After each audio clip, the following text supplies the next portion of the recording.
ሰላም ጤና ይስጥልን የተከበራችሁ የጨፌ ሚዲያ ተከታታዮቻችን ዕለታዊ ዜናዎቻችን ይዘንላችሁ ቀርበናል። እስከ መጨረሻው አብራችሁን እንድትቆዩ እየጋበዝን ከዜናዎቹ ጋር አብሬያችሁ የምቆየው ለሚ መንግስቱ ነኝ። የጨፌ ወጣቶች ኃላፊነቱ የተወሰነ ህብረት ስራ ማህበር እንደ ሀገር ከ15000 በላይ አባላት ያሉት ሲሆን 34 ቅርንጫፎችን በሀገሪቱ የተለያዩ ከተሞች ላይ በመክፈት እየሰራ ይገኛል። ማህበሩ በሀገር ደረጃ የሚከሰቱ የገበያ ዋጋ ንረትን ለማረጋጋትና ሌሎች ዘርፈ ብዙ ስራዎችን በመስራት ላይ ያለ ሲሆን በዘርፉ የሚሰሩ ስራዎች ላይ አባላቶቹን በማሳተፍ ምርቶችን እና የተለያዩ ግብዓቶችን እንዲሰበስቡ በማድረግ በቀጥታ ወደ ከተማ በማምጣት ጥራት ያለው የእህል ምርትና የተለያዩ ግብዓቶችን በማቅረብ በዚህም አባላቶቹን ጥቅም እንዲያገኙና አርሶ አደሮችም ምርቶቻቸውን በተገቢው ዋጋ ያለ ነጋዴና ደላላ ጣልቃ ገብነት እንዲሸጡ የሚያደርግ ነው። በዚህም የህብረት ስራ ማህበሩ ውጤታማ እየሆነ ይገኛል። የጨፌ ወጣቶች ኃላፊነቱ የተወሰነ ህብረት ስራ ማህበር በስሩ ዘርፈ ብዙ ስራዎች ያሉት ሲሆን በእነዚህ ስራዎች ላይም ከ200 በላይ ወጣቶች የስራ እድል በመፍጠር እያሰራ ይገኛል። በሀገራችን ካሉ የህብረት ስራ ማህበራት የተሻለ አፈጻጸም በማሳየት የተለያዩ ሽልማቶችን ከተለያዩ አካላት የወሰደው የጨፌ ወጣቶች ኃላፊነቱ የተወሰነ ህብረት ስራ ማህበር በቀጣይነትም በሀገር በአህጉርና በዓለም አቀፍ ደረጃ የሚሰራቸው ስራዎች ለህብረት ስራ ማህበራት ተምሳሌት ለመሆን ከተለያዩ ሀገራትና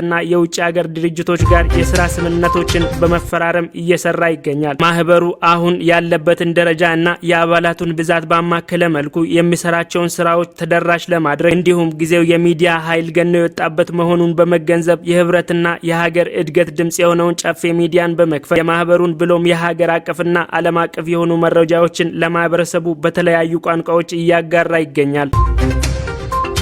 ኢልሃን ኡመር ኢትዮጵያን በተመለከተ ንግግር ባደረገችበት መድረክ በሰነዘረችው አስተያየት ከአሜሪካ እንድትባረር ተጠየቀ። የአሜሪካ ፍሎሪዳ ግዛት አስተዳዳሪና ተጽዕኖ ፈጣሪ ፖለቲከኛ ሮን ዲሳንቲስ ትውልደ ሶማሊያዊቷ ኢልሃን ኡመር ዜግነቷን ተነጥቃ ከአገር እንድትባረር ጠየቁ። ሮን ዲሳንቲስ የአሜሪካ ኮንግረስ አባሏ ኢልሃን ኡመር ከአገር እንድትባረር የጠየቁት ፖለቲከኛዋ አንድ የሶማሊያ ማህበረሰብ መሪዎች ስብሰባ ላይ ያደረገችውን ንግግር ተከትሎ ነው። የዲሞክራቲክ ፓርቲ አባልና የሚኒሶታ ግዛት ተወካይ የሆነችው ኢልሃን አነጋጋሪ የሆነውን ንግግር ያደረገችው ባለፈው ቅዳሜ ከሶማሊያ ማህበረሰብ መሪዎች ጋር በአንድ ሆቴል ውስጥ በተደረገ ስብሰባ ላይ ነበር። በማህበራዊ ሚዲያ ላይ በስፋት ተዘዋውሮ መነጋገሪያ በሆነው ንግግሯ ከአንድ ወር በፊት ከሶማሊያ ነፃ አገርነቷን ያወጀችው ሶማሊላንድ ከኢትዮጵያ ጋር የባህር በርን በተመለከተ ያደረሰችውን ስምምነት በመቃወም ሐሳቧን ሰንዝራለች። ኢልሃን የሶማሊያ ጥቅም ለማስከበር በአሜሪካ ምክር ቤት ውስጥ ያላት ቦታ በመጠቀም አስፈላጊውን ሁሉ እንደምታደርግ ተናግራ ከልጆቻችሁ አንዷ በኮንግረስ ውስጥ የእናንተን ጥቅም ለመወከል ትገኛለች። በአሜሪካ ምክር ቤት ውስጥ እስካለው ድረስ ሶማሊያ ስጋት አይገጥማትም። የባህር በሯ በኢትዮጵያ ሆነ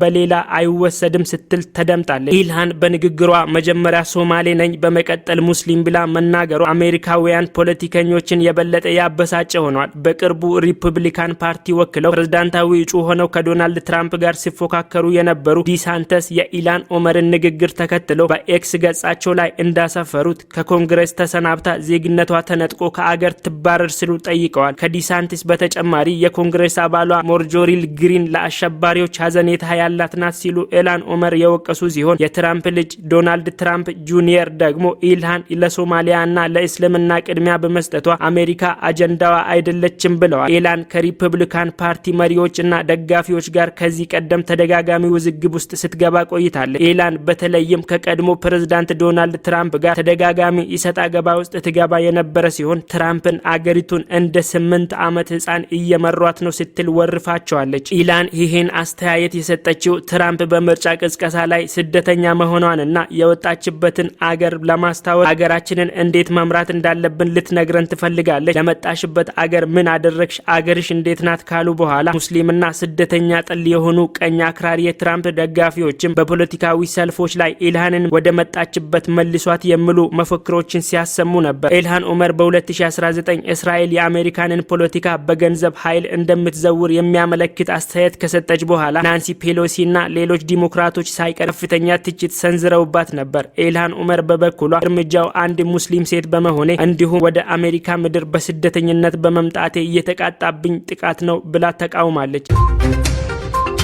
በኢራን በሚገኘው ታወር 22 በተባለው የጦር ሰፈር ላይ በተቃጣ ጥቃት 3 ወታደሮቿ ሲገደሉባት ሌሎች 34 ደግሞ ቆስለውባታል። እስራኤልና የፍልስጤሙ ሐማስ ወደ ጦርነት ከገቡበት በፈረንጆቹ ከባለፈው ዓመት ከጥቅምት ወር ጀምሮ አክሰስ ኦፍ ሪዚስታንስ በመባል የሚታወቁት በኢራን የሚደገፉት ታጣቂ ቡድኖች በሊባኖስ፣ በየመን፣ በኢራቅና በሶሪያ እስራኤልንና አሜሪካን ኢላማ ያደረጉ ጥቃቶችን አድርሰዋል። ከታይብ ሂዝቦላ በኢራቅ በሚካሄደው እስላማዊ እንቅስቃሴዎች ውስጥ ጠንካራ የሚባል የሻይት ታጣቂ ቡድን ነው። ይህ ቡድን የጋዛው ጦርነት ከተጀመረ ወዲህ በኢራቅና በሶሪያ በሚገኘው የአሜሪካ ኃይሎች ላይ ላደረሱ 150 ጥቃቶች ኃላፊነቱን ወስደዋል። አሜሪካ ላደረሱባት ጥቃቶች የምትሰጣቸው ከባድ የአጸፋ ምላሾች ወደ መረጋጋት እየመጣች ያለችውን ኢራቅ ወደ አለመረጋጋት ውስጥ ይከታታል የሚል ስጋት በኢራቅ ባለስልጣናት ዘንድ ተፈጥሯል። ቡድኑ ጥቃት ለማቆም የወሰነው የኢራቅ መንግስት ጉዳዩ እንዳይባባስ ባደረገው የቀናት ጥረት በኋላ ነው ተብሏል። ሜሎኒ የአፍሪካ ልማት እቅዳቸውን ይፋ አደረጉ። የጣሊያኗ ጠቅላይ ሚኒስትር ጆርጂያ ሜሎኒ ወደ አውሮፓ የሚፈልሱ ስደተኞችን ቁጥር ለመቀነስ የኃይል ምንጭ አማራጮች ለማበራከትና በአውሮፓና በአፍሪካ መካከል የተማከለ አዲስ ግንኙነት ለመፍጠር በአገራቸው የተወጠነውን ግዙፍ የልማት እቅድ በአህጉሪቱ መሪዎች ጋር ባካሄዱት ጉባኤ ይፋ አድርገዋል። ሜሎኒ ጉባኤውን የመጀመሪያው የተሳካ እርምጃ ብለውታል። ሜሎኒ አክለውም የመንግስታዊው የነዳጅና ጋዝ ኩባንያ ኢኒ መስራች በሆኑ ኤንሪኮ ማቲስም የተሰየመውን ይህን የሀገራቸውን እቅድ ከአፍሪካ ጋር የሚደረጉ ግንኙነቶችን ከኃይል አቅርቦት ባለፈ ስትራቴጂካዊ አጋርነትን በማጎልበት ላይ ያተኮረ አዲስ አስተሳሰብ ወይም ፍልስፍና የሚቆጠር ነው ብለውታል።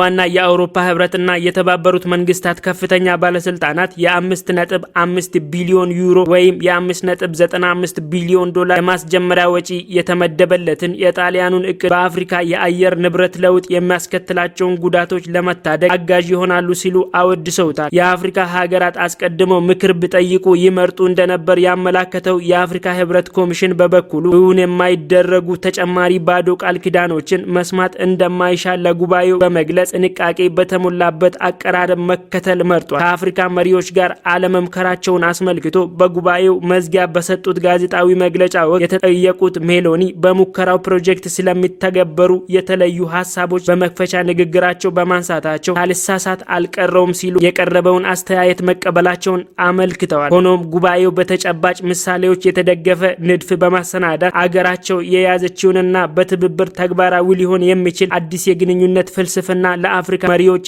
አሳይተዋል። ውድና የተከበራችሁ የጨፌ ሚዲያ ተከታታዮቻችን ዕለታዊ ዜናዎቻችን ይህንን ይመስሉ ነበር። አብራችሁን ስለቆያችሁ እናመሰግናለን። ከቀሪ ፕሮግራሞቻችን ጋር መልካም ቆይታ